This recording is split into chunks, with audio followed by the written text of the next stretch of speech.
¿Te imaginas que un barco se detenga en medio del río porque algo se atoró en sus hélices y que al revisarlo no encuentren basura ni algas, sino los pedazos de una persona? Eso fue lo que ocurrió a finales de 1998 en Polonia, cuando marineros realizaban su revisión de rutina y encontraron en las hélices restos humanos irreconocibles. Al principio surgieron varias teorías, que alguien saltó con fines desgarradores y se atoró ahí, o hasta que era parte esencial de un crimen y las hélices terminaron de destruirlo. Las autoridades, después de ver miles de casos y tener este enfrente, los dejó sin palabras. Nunca habían visto algo parecido. El cadáver no estaba así por el río, estaba así porque alguien lo había preparado. Alguien que no solo mató, sino que desolló el cuerpo con precisión quirúrgica, recortó la piel y la cosió hasta convertirla en algo imposible de justificar. La víctima era una joven universitaria llamada Katarzyna Sowada, una chica común con problemas comunes que había salido de su casa para una cita médica y jamás regresó. Lo que nadie imagina es que este caso no terminaría en un simple asesinato, sino que destaparía una de las mentes más enfermas que ha conocido Polonia. Y cuando creas que ya escuchaste lo peor, aparece otro cadáver, otro traje de piel, y un hombre desayunando tranquilamente con su familia, usando el rostro de su padre como una máscara. Katarzyna era una joven estudiante universitaria, cambió un par de veces de carrera y al final se retiró de la universidad un par de semanas antes de su desaparición. El día que desapareció había quedado con su madre para asistir a una consulta psicológica debido a que sufría de una severa depresión, pero nunca apareció y su madre se preocupó muchísimo, presentando el mismo día una denuncia por desaparición. Y no fue hasta el 6 de enero de 1999 que ocurrió lo que ya les comenté con el barco donde los restos de la chica se enredaron en la hélice. Después de una prueba de ADN se confirmó que sí, era Katarzyna. La cosa es que en un primer momento, cuando los marineros llamaron a la policía, estaban preocupados de que alguien haya lanzado el cuerpo al río y que las hélices lo hayan destrozado, pero no, el cuerpo estaba de esa forma porque el asesino había hecho un traje de baño con la piel de la chica. Según la investigación, el cuerpo había sido desollado de una manera quirúrgica, recortado y cosido para dar una forma de traje de baño de mujer. También se supo que el cuerpo había estado unas 2 semanas debajo del agua. En mayo de 1999, la Unidad de Medicina Forense de Cracovia recibió el cadáver de un hombre con una herida muy profunda en la cabeza. El asesino, Vladimir, resultó ser el hijo de la víctima. Antes de su arresto, fue visto utilizando una máscara hecha de piel humana, la piel de su propio padre, lo que despertó fuertes sospechas en su contra por el asesinato de Katarzyna. Sin embargo, nunca se encontró evidencia que respaldara dicha acusación. Vladimir asesinó a su padre porque este se había ido a otro lugar con otra mujer. Lo atacó apuñalándolo varias veces con un destornillador. Luego lo colgó de los tobillos y de los brazos, formando una especie de Cristo invertido. Posteriormente lo desangró, le cortó la cabeza y utilizó su rostro para hacerse una máscara. Esa máscara la utilizó con un sombrero y con una bufanda mientras desayunaba con su abuelo, quien no notó nada extraño, salvo una leve diferencia en su comportamiento. En fin, volviendo a Katarzyna, un año después la investigación fue abandonada formalmente porque el perpetrador no había sido descubierto, pero los agentes de policía involucrados en el caso continuaron investigando pistas creíbles. En 2012, gracias a los avances en el campo forense de investigación y cooperación con expertos, la fiscalía reanudó la investigación. Se trajo un grupo de policías expertos en casos sin resolver y cadáveres de hace tiempo. La exhumación y adicional autopsia de los restos de Katarzyna fueron ordenadas. Expertos del laboratorio de experiencia 3D de la Universidad Médica Breslavia creó un modelo de lesiones infligidas a la víctima. Llegaron a la conclusión de que el atacante había utilizado una herramienta afilada para herir a su víctima en el cuello, la axila y la ingle, para infligir dolor y hacer que se desangrara.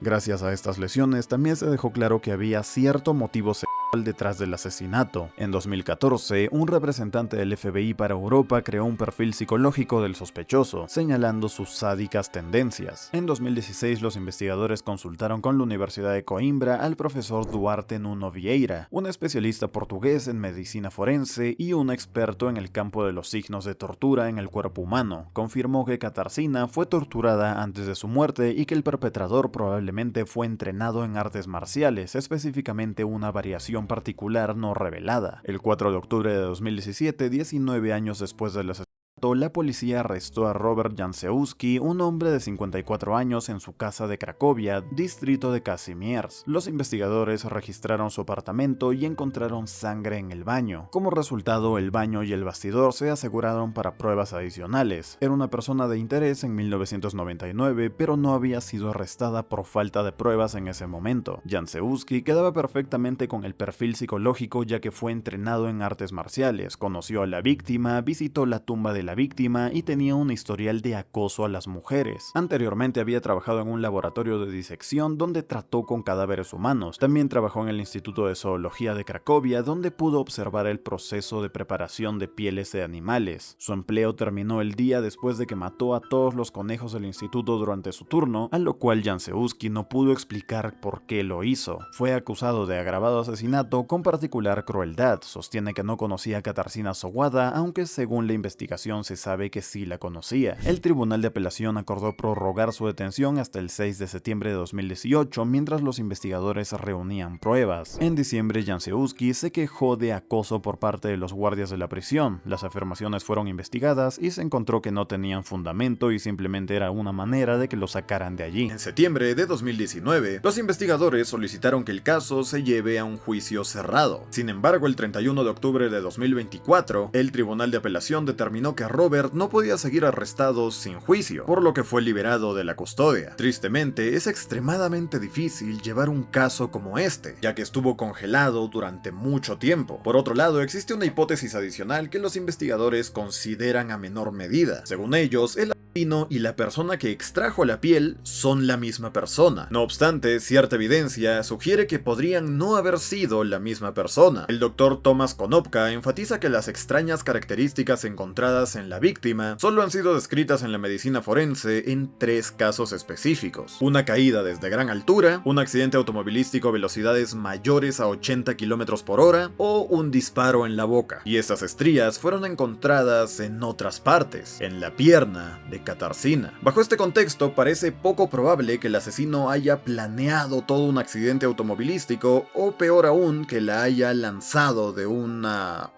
balcón o algo, ya que esto implicaría un gran riesgo de ser visto. El Dr. Konopka afirma lo siguiente: estoy convencido de quien robó el cuerpo y le extrajo la piel no fue quien mató al estudiante. Pudo haber encontrado el cuerpo después de un accidente y retirar la piel posteriormente. Y su opinión cobra especial relevancia, ya que junto con sus colegas del ZMS, publicó un estudio en el que analiza más de 20 crímenes en los que el desgaste de la piel se da por el tiempo. Aún así, no se descarta que las estrías se hayan producido en otro momento, ya que también se considera la posibilidad de que hayan sido causadas por una máquina, como un limpiador o algo así. Sin embargo, estas herramientas tampoco podrían explicar estas marcas, y en ninguna publicación ni estudio se han asociado estas estrías con causas distintas a las 3 mencionadas por el Dr. Konopka. Él enfatiza que ciertamente la persona que dividió el cuerpo lo hizo con precisión, que usó una herramienta afilada. En la piel del hombro se vio que mejoraba varias veces y que estos fueron cortes muy precisos. Esto indicaría a una persona que tiene herramientas similares con las que lidiar profesionalmente o como aficionado, como un peletero, carnicero, cazador o incluso un cirujano. Sin embargo, hay una brecha en esta teoría. Tomasz Konopka admite que el caso de Katarzyna está tan maltratado y desollado de una manera agresiva que solo puede ser hecho por el mismo asesino. Por eso esta hipótesis no se tiene demasiado en cuenta, pues cosas como esta la desmienten y desvalida de alguna manera. En general es muy difícil, tristemente, que se resuelva el caso de Katarzyna, porque nunca se encontró por completo su cuerpo, solo lo que se encontraron los tripulantes del barco, y ha pasado ya mucho tiempo. Aunque se sigue manteniendo la posibilidad de que haya sido Robert Janciuski, como ya lo dije, no hay suficientes pruebas para arrestarlo. Todo esto conoce un caso mucho más conocido, uno que incluso cuenta con su propio documental y que inspiró una de las películas de terror más famosas a nivel mundial. En las películas de terror muchas veces vemos personajes basados en personas de la vida real, e incluso combinaciones de varios casos en solo uno. Ejemplos claros son Psicosis con Norman Bates o El silencio de los corderos con Buffalo Bill. Ambos personajes son un reflejo de una realidad perturbadora. y es el caso de Ed Gein. Edward Theodore Gein nació el 27 de agosto de 1906 en La Crosse, Wisconsin. Sus padres fueron un alcohólico y una madre altamente religiosa. Como muchos otros asesinos y psicópatas, creció en un hogar bastante problemático, pues creció en una casa gobernada por las predicaciones puritanas de su madre sobre los pecados de la lujuria y el deseo carnal. El padre de Ed Gein murió en 1940, su hermano murió en un incendio en la propiedad que se salió de control en 1944, que incluso se sospecha que fue algo preparado por Ed, pero no se sabe realmente, pues nunca se hizo una autopsia al cuerpo de su hermano, solo se asumió que había muerto por la intoxicación con el humo del incendio, y su madre, con quien Ed estaba bastante obsesionado, murió en 1945. Profundizando un poco en su infancia, se sabe que la madre de Ed Gein realmente quería una niña, pues él fue el segundo hijo de este matrimonio, donde al parecer la madre, una fanática religiosa, solo mantenía relaciones sexuales con su esposo para procrear, porque de otra manera sería pecado. El padre de Ed lo golpeaba constantemente a él, a su hermano y obviamente a su madre, ya que la acusaba de serle infiel por más que ella no salía de la propiedad ni siquiera tenía contacto con otras personas. En cuanto a la madre de Ed, como ya les comenté, ella deseaba tener una niña. Sin embargo, aunque Ed no lo fuera, siempre lo trató de manera distinta y desarrolló con él un apego mucho mayor al que tenía su hermano Henry. Fue ella quien le inculcó la idea de que los hombres eran sucios y pecadores, y que solo servían para utilizar a las mujeres. Pero desde su propia visión, las mujeres también eran pecadoras. Esta forma en la que lo educó provocó que Ed desarrollara una obsesión extrema con su madre, al punto de que nunca tuvo relaciones con otras mujeres mientras ella seguía con vida. Y tras su muerte, en 1945, Ed mantuvo su habitación intacta, a pesar de que el resto de la casa se encontraba en un estado completamente asqueroso, todo destruido, sucio y lleno de objetos perturbadores, pero ya llegaremos a eso más adelante. Para cuando su madre murió, Ed quedó solo, trastornándose cada vez más. Al quedar solo en el mundo, sus vecinos se compadecieron de él y le ofrecieron esporádicos trabajos de carpintería. Curiosamente, también llegó a ejercer de cuidador de niños. Ed se sentía a gusto entre ellos, a quienes solía gastar bromas. Todos lo consideraban un tipo extraño y retraído, pero para nada peligroso, incapaz de matar a una mosca, con una represión sexual que a su edad todavía no había mantenido relaciones sexuales, y por otro lado, la admiración que aún profesaba a la figura de su madre le generó una fascinación por el cuerpo femenino que degeneró en patología, hasta tal punto que se lanzó a profanar tumbas y a llevarse cadáveres del cementerio de Plainfield. El sujeto desarrolló una extraña obsesión específicamente con el cuerpo femenino, ya que todos los cadáveres que profanó pertenecían a mujeres. A esto se suma que sus dos víctimas oficialmente reconocidas también fueron mujeres, y digo reconocidas porque hay la sospecha de que pudo haber tenido muchas más víctimas debido a varias desapariciones ocurridas en las zonas cercanas a Plainfield. El 1 de mayo de 1974 desapareció Georgia Weckler, una niña de Jefferson, un pueblo cercano a Plainfield. Se perdió su rastro cuando regresaba a casa después de una mañana de escuela, y pese a los esfuerzos de su búsqueda, nunca fue encontrada. Un caso similar ocurrió 6 años después. Evelyn Hartley, de 15 años y procedente de La Crosse, desapareció en circunstancias extrañas después de trabajar como niñera. En la escena se encontraron rastros de sangre que presuntamente pertenecen a Evelyn, lo que encendió todas las alarmas. Sin embargo, como ya mencioné, solo 2 desapariciones y asesinatos fueron vinculados a Ed Gein. El primero fue en 1954. Mary Hogan, dueña de una taberna de Plainfield, dejó de ser vista un día y tampoco nunca más se supo de ella. Todos temieron lo peor cuando se descubrió un reguero de sangre que iba desde el interior del local hasta el estacionamiento. Ed Gein, cuando fue atrapado, contó que la había asesinado y llevado a su granja, pero la razón por la que lo descubrieron fue la siguiente desaparición, la de Berenice Warden, una mujer que tenía una ferretería en Plainfield. ¿Y por qué se descubrió con ella? Por cómo sucedieron las cosas, tal vez Ed Gein actuó de una manera demasiado impulsiva. Berenice era una mujer muy conocida en la comunidad. El día que sucedieron las cosas, el 14 de noviembre de 1974, 1957, Ed Gein, uno de los clientes habituales de Berenice, hizo acto de presencia en el establecimiento. Entró como siempre, tranquilo, silencioso y con ese gesto esquivo que siempre lo caracterizaba. A Berenice no le resultó extraño que Ed haya entrado con su escopeta en la mano, ya que muchos otros clientes lo hacían. Ed pidió anticongelante, Berenice entró a la trastienda y tomó el producto, y antes de volver al mostrador, realizó una actividad completamente rutinaria, pero que más tarde sería crucial. Registró la compra de su cliente. Cuando regresó y le ofreció el anticongelante, ella notó algo inquietante. Ed la observaba fijamente, absorto, sin moverse y casi petrificado. Berenice insistió y con amabilidad trató de hablarle mencionándole su nombre para sacarlo de ese trance, pero Ed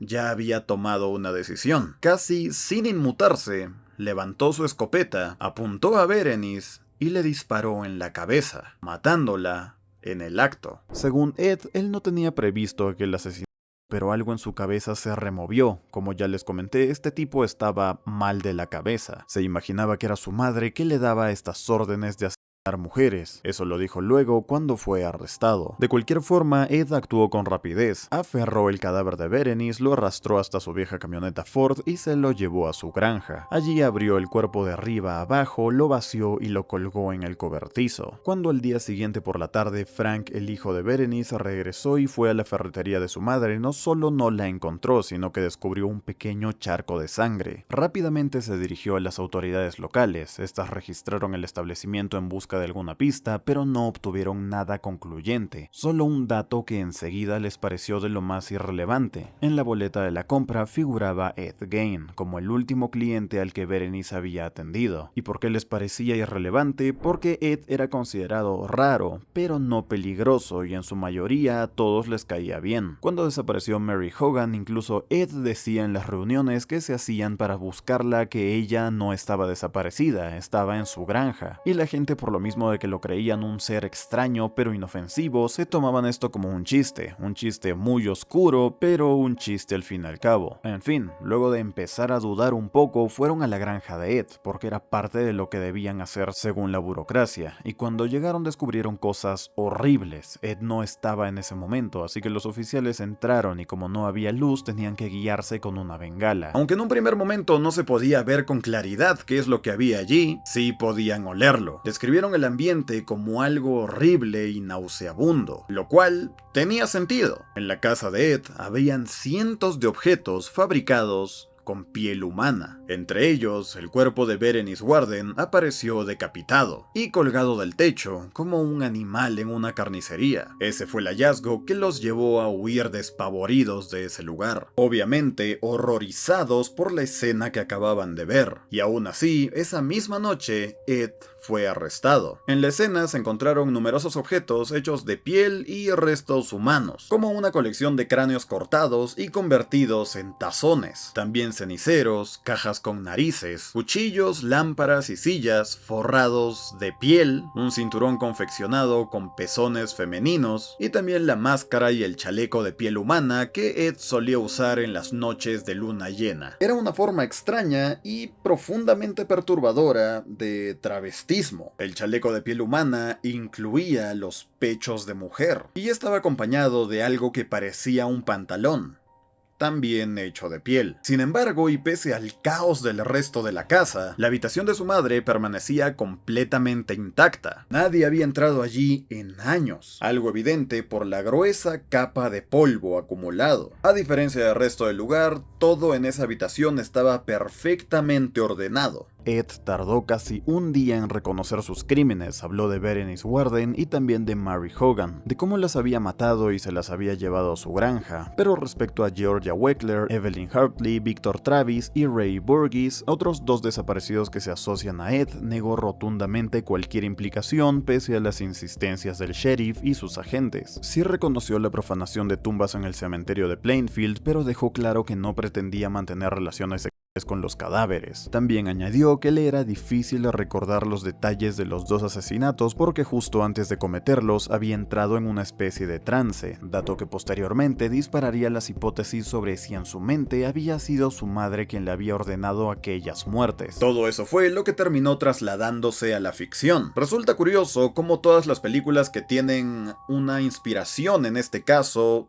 comparten cosas entre sí, pero ninguna es igual a la otra. Gracias a su confesión, Ed Gein no fue juzgado en un primer momento, ya que fue diagnosticado con esquizofrenia y considerado incapaz de afrontar un juicio. Pero muchos años después, sí fue juzgado. Pasó un tiempo en prisión y murió a los 77 años en 1984. En el cine, una de las representaciones más claras es en la película de Masacre en Texas, donde el personaje Leatherface refleja precisamente ese gusto de vestirse con piel humana, aparte de utilizar máscaras hechas de cuero. En Psicosis y posteriormente en Bates Motel, que se basa en la obra de Alfred Hitchcock, el personaje de Norman Bates está obsesionado con su madre, conserva su cadáver, alucina con ella y llega incluso a vestirse como si fuera ella. Y por último está El silencio de los corderos, o también conocida como El silencio de los inocentes, donde el personaje de Buffalo Bill asesina personas para poder fabricar cosas con sus pieles. Así, de esta manera se